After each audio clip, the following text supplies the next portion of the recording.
দেখো আজকের ভিডিওতে আমরা ক্লজ সম্পর্কে জানব। ক্লজ ক্লজ যার বাংলা মানে হলো বাক্যাংশ। ক্লজ যার বাংলা মানে হলো বাক্যাংশ। তাহলে ক্লজ কাকে বলে? তাহলে আমরা লিখে নিচ্ছি, এ ক্লজ, একটা ক্লজ হলো ইজ সাচ এ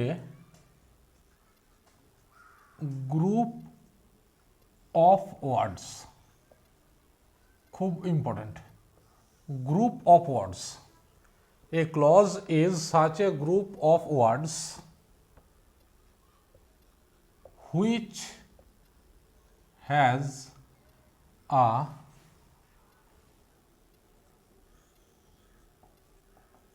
subject.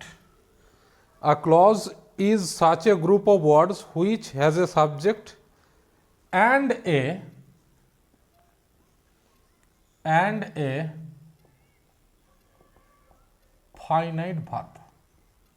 এই যে দেখো ফাইনাইট ভার্ব খুব ইম্পর্টেন্ট। তাহলে কি হলো clause?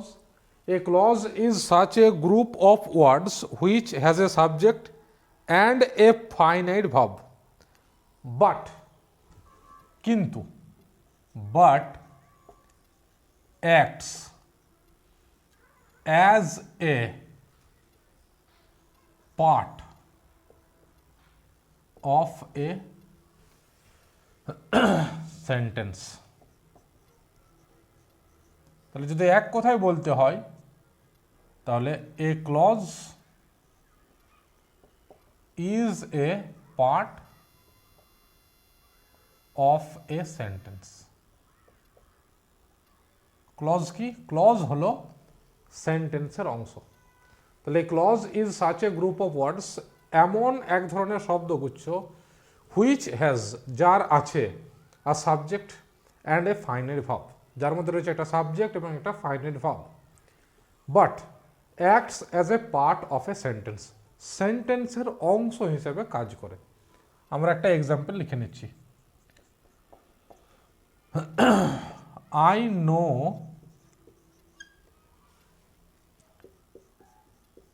Mister Roy who is a doctor. I know mister Roy who is a doctor, আমি জানি মিস্টার রয়কে, যিনি একজন ডক্টর। তা দেখো পুরো অংশটা হলো একটা সেন্টেন্স, পুরো অংশটা একটা সেন্টেন্স। তাহলে ক্লজ কোনটা? ক্লজের মধ্যে কি থাকবে? একটা সাবজেক্ট এবং একটা ফাইনাইট ভার্ব। সব থেকে বেশি ইম্পর্টেন্ট হচ্ছে ক্লজের মধ্যে ফাইনাইট ভার্বটা রইবে। কিন্তু দেখো I know mister Roy who is a doctor, আমরা দুটো পার্টে করে নিলাম সেন্টেন্সটা। আমি জানি মিস্টার রয়কে, এইখানে নো হলো ফাইনাইট ভার্ব এবং এই পার্টে ইজ হলো ফাইনাইট ভার্ব। তাই দুটো অংশ, দুটো হলো একটা করে ক্লজ, বাক্যাংশ, পুরোটা একটা বাক্য। তাহলে এইটা হচ্ছে বাক্যের অংশ, এইটা একটা বাক্যের অংশ। এরপর আমাদের জেনে নেওয়া যাক এই যে দুটো বাক্যাংশ, এদেরকে কি বলা হয়। দেখো এইখানে যেটা রয়েছে আই নো মিস্টার রয়, আমি জানি মিস্টার রয়কে, যিনি হলেন একজন ডক্টর। দেখো এই অংশটা কিন্তু কমপ্লিট, এই অংশটা কিন্তু সম্পূর্ণ। অপরদিকে এই অংশটা কিন্তু ইনকমপ্লিট, অসম্পূর্ণ। আমি জানি মিস্টার রয়কে সম্পূর্ণ, ইনকমপ্লিট নয় এটা, কিন্তু এটা কমপ্লিট। তাহলে একে আমরা বলবো প্রিন্সিপাল ক্লজ। এবং যে অংশটা ইনকমপ্লিট তাকে আমরা বলবো subordinate clause. Subordinate clause. Principal ক্লজের আরেকটা নাম আছে, এ হচ্ছে ইন্ডিপেন্ডেন্ট ক্লজ।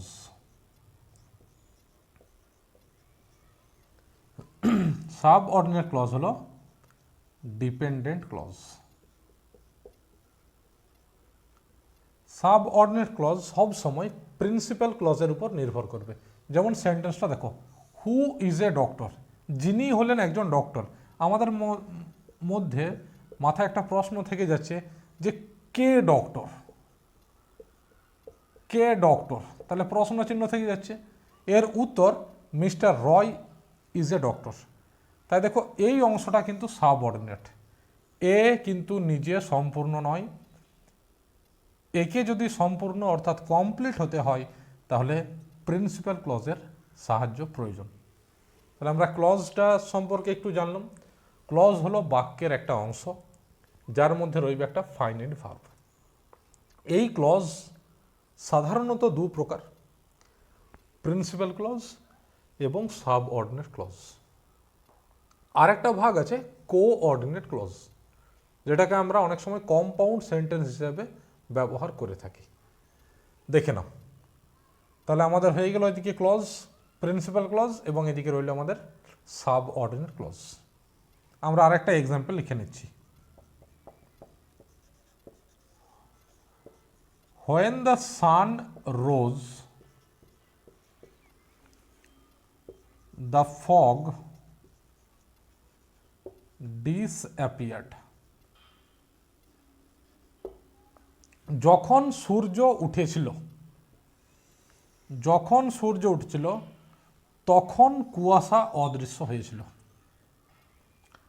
এই এতদূর পর্যন্ত দেখো, যখন সূর্য উঠেছিল সেন্টেন্সটা কিন্তু অসম্পূর্ণ, ইনকমপ্লিট। কুয়াশা অদৃশ্য হয়েছিল, এ হচ্ছে কমপ্লিট। যেহেতু এ incomplete, part of a sentence, সেহেতু আমরা একে বলবো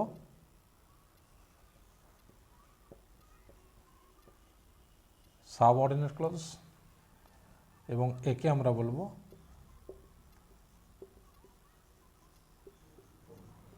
প্রিন্সিপাল ক্লজ। যখন সূর্য উঠেছিল তখন কুয়াশা অদৃশ্য হয়েছিল, কুয়াশা অদৃশ্য হয়েছিল, দেখো এটা সম্পূর্ণ, তাই এটা হলো প্রিন্সিপাল ক্লজ, এবং এই অংশটা কিন্তু অসম্পূর্ণ, তাই এটা আমাদের সামনে রয়েছে কি সাবঅর্ডিনেট ক্লজ। এরপর আমরা জানবো ফাইনাইট ভার্ব সম্পর্কে। তাহলে ক্লজকে আমরা তিনটে ভাগে ভাগ করে নিচ্ছি।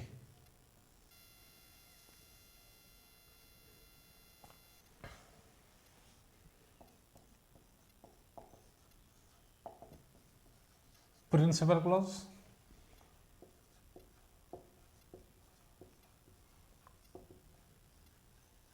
Subordinate clause, coordinate clause. তাহলে এক number principal clause.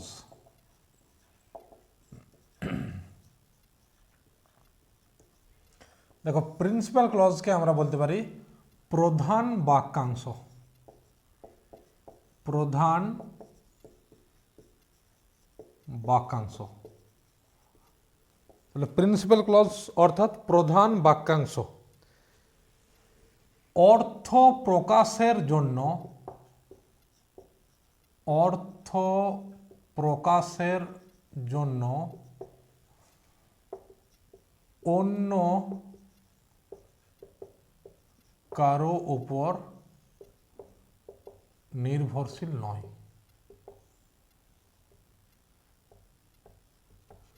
Principal clause তার অর্থ প্রকাশের জন্য কিন্তু অন্য কারো উপর নির্ভরশীল নয়। নিজের অর্থ, নিজের অর্থ নিজেই প্রকাশ করতে পারে, প্রকাশ করতে পারে। অপরদিকে কি, অপরদিকে যা রয়েছে আমাদের যেখানে সাবঅর্ডিনেট ক্লজ, সাবঅর্ডিনেট ক্লজ এর বাংলা মানে হলো অপ্রধান বাক্যাংশ, অপ্রধান বাক্যাংশ বা নির্ভরশীল বাক্যাংশ। নির্ভরশীল বাক্যাংশ। আচ্ছা দেখো, সাবঅর্ডিনেট ক্লজ তার অর্থ প্রকাশের জন্য প্রিন্সিপাল ক্লজ এর উপর নির্ভর করে। প্রিন্সিপাল ক্লজের উপর নির্ভর করে। একটা আমরা এক্সাম্পল লিখে নিচ্ছি। I have a car which is blue. আমার আছে একটি গাড়ি যেটি হলো নীল। দেখো এতদূর পর্যন্ত আই হ্যাভ এ কার, আমার আছে একটি গাড়ি। এই যে অংশটা রয়েছে এ কিন্তু তার নিজের অর্থ নিজেই প্রকাশ করে দিচ্ছে। এই অংশ পর্যন্ত এ কিন্তু কারো উপর নির্ভরশীল নয়। I have a car, this is a part of a sentence and it does not depend on others. অপরের উপর কিন্তু নির্ভরশীল নয়, তাই একে আমরা বলছি প্রিন্সিপাল ক্লজ। এই যে অংশটা রয়েছে হুইচ ইজ ব্লু, যেটি হলো নীল, এই অংশটা কিন্তু ডিপেন্ড করছে কার উপরে? প্রিন্সিপাল ক্লজের উপরে ডিপেন্ড করছে, তাই একে আমরা বলছি সাবঅর্ডিনেট ক্লজ। দেখো সাবঅর্ডিনেট ক্লজ কিন্তু তার নিজের অর্থ প্রকাশ করার জন্য প্রিন্সিপাল ক্লজের উপর নির্ভর করে। আমাদের মনে প্রশ্ন থেকে যায় যে কোনটি হলো নীল? উত্তরটা হচ্ছে দ্য কার। এই যে দি কার, এটা কোথায় রয়েছে? প্রিন্সিপাল ক্লজের মধ্যে রয়েছে। তাই প্রিন্সিপাল ক্লজের যখন দি কার এইখানে আসবে তখন কিন্তু সাবঅর্ডিনেট ক্লজটা সম্পূর্ণ হবে। তাই একে সম্পূর্ণ হতে হলে কার সাহায্য দরকার? প্রিন্সিপাল ক্লজের সাহায্য দরকার। আরেকবার দেখে নিচ্ছি আমরা তাহলে। Principal clause, it can express its meaning itself. The principal clause, it does not depend on others, whereas the subordinate clause takes the help of the principal clause in order to express its meaning. It is incomplete in itself. এরপর আমরা যে জিনিসটা দেখে নেব সেটা হচ্ছে finite verb. Finite verb কোনটা? আমরা এই জায়গাটা মুছে দিচ্ছি। ফাইনাইট ভার্ব দেখো, ফাইনাইট ভার্ব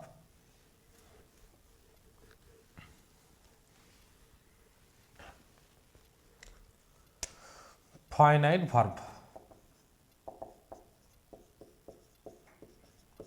ফাইনাইট ভার্ব হচ্ছে সেই ভার্ব যেই ভার্ব পার্সন, নাম্বার এবং টেন্স যখন পরিবর্তন হয়, পার্সন, নাম্বার অথবা টেন্স এর যদি কোনো পরিবর্তন হয় তাহলে কিন্তু এই ভার্ব নিজেকে পরিবর্তন করে। তাহলে এ finite verb changes itself if the person or the number or the tense of a sentence is changed. যদি এইগুলো পরিবর্তন হয় তাহলে ফাইনাইট ভার্ব কিন্তু নিজেকে পরিবর্তন করে নেয়। আমরা দেখে নিচ্ছি ফাইনাইট ভার্ব কোনটা। আচ্ছা, তার আগে আমরা একটু ভার্বের এই অংশটা জেনে নিচ্ছি। ভার্ব, এই দিক থেকে আমরা ভার্বকে দুটো ভাগে ভাগ করে নিচ্ছি। একদিকে রয়েছে ফাইনাইট ভার্ব, আর দিকে রয়েছে নন ফাইনাইট। একদিকে ফাইনাইট আর একদিকে রয়েছে নন ফাইনাইট। নন ফাইনাইটের কিন্তু তিনটি ভাগ আছে। কি কি তিনটি ভার্ব? ইনফিনিটিভ, পার্টিসিপল আর জিরান্ড। ইনফিনিটিভ হচ্ছে টু প্লাস ভার্ব, পার্টিসিপল হচ্ছে ভার্ব প্লাস আইএনজি, কাজ করে অ্যাডজেক্টিভের, অপরদিকে জিরান্ড হচ্ছে ভার্ব প্লাস আইএনজি, কাজ করে নাউনের। দেখে নাও, একটা সেন্টেন্স আমি নিয়ে নিচ্ছি।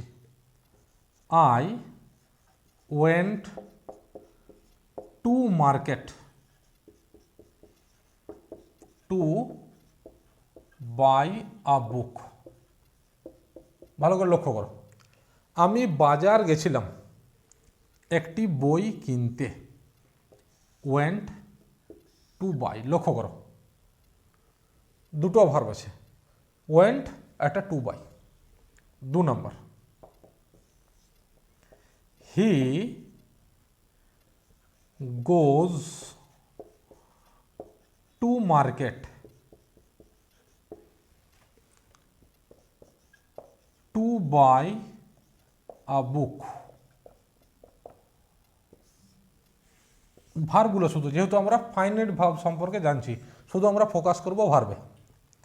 Number 3, they will go to market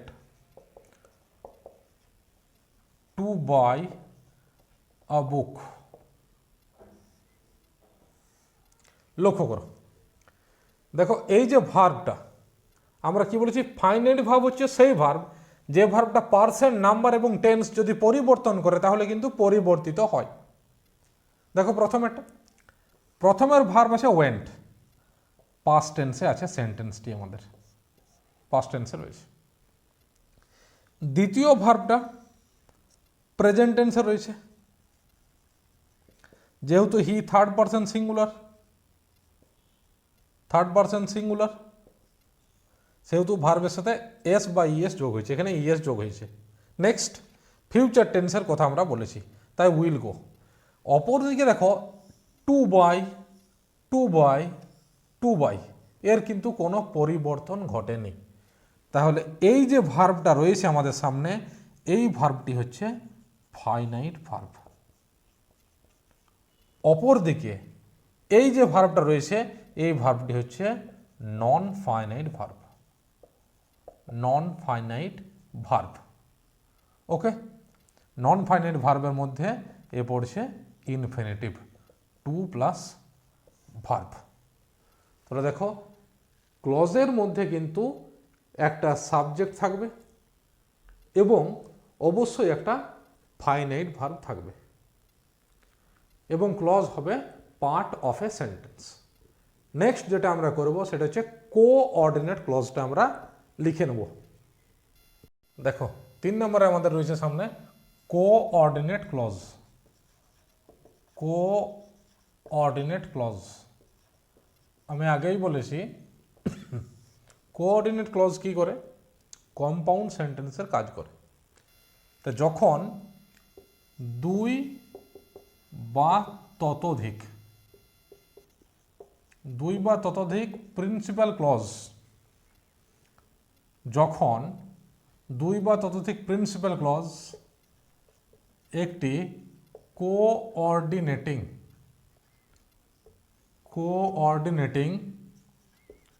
conjunction দ্বারা যুক্ত হয়, তখন তাকে আমরা বলি কোঅর্ডিনেট ক্লজ। দুই বা ততোধিক প্রিন্সিপাল ক্লজ একটি কোঅর্ডিনেটিং কনজাংশনস দ্বারা যুক্ত হয় যখন, তখন আমরা তাকে বলি কোঅর্ডিনেট ক্লজ। আমরা কোঅর্ডিনেটিং কনজাংশনসগুলো কটা লিখে নিচ্ছি। কোঅর্ডিনেটিং কনজাংশনস কতগুলো লিখে নিচ্ছি, যেগুলো আমাদের সামনে থাকে, and, or, but, yet, not only থাকলে থাকবে কিন্তু but also, not only but also, both, and, neither nor, either or, etc. একটা এক্সাম্পল লিখে নিচ্ছি। দেখো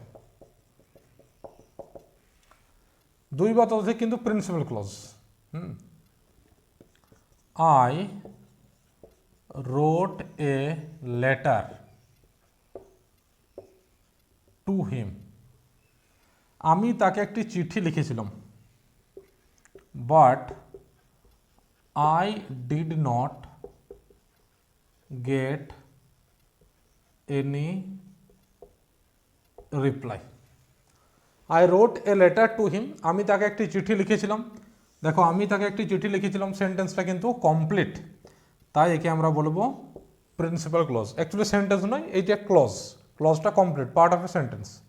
I wrote a letter to him, আমি তাকে একটি চিঠি লিখেছিলাম। But I did not get any reply, আমি কিন্তু কোনো উত্তর পাইনি। দেখো এইটি আরেকটি প্রিন্সিপাল ক্লজ। একে যুক্ত কে করেছে না, একটি কনজাংশন, কোঅর্ডিনেটিং কনজাংশনস, তাই একে আমরা বলতে পারি কোঅর্ডিনেট ক্লজ। তাই একে আমরা বলতে পারি কোঅর্ডিনেট ক্লজ।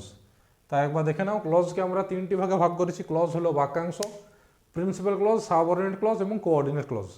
প্রিন্সিপাল ক্লজ এ হচ্ছে কমপ্লিট বা ইন্ডিপেন্ডেন্ট, এ হচ্ছে ডিপেন্ডেন্ট। আর কোঅর্ডিনেট ক্লজ কি করে, একটা principal clause plus conjunction plus আরও একটা principal clause, principal clause plus conjunction plus principal clause, coordinate ক্লজের কাজ। ঠিক আছে, এরপরে আমরা নেক্সট যাচ্ছি।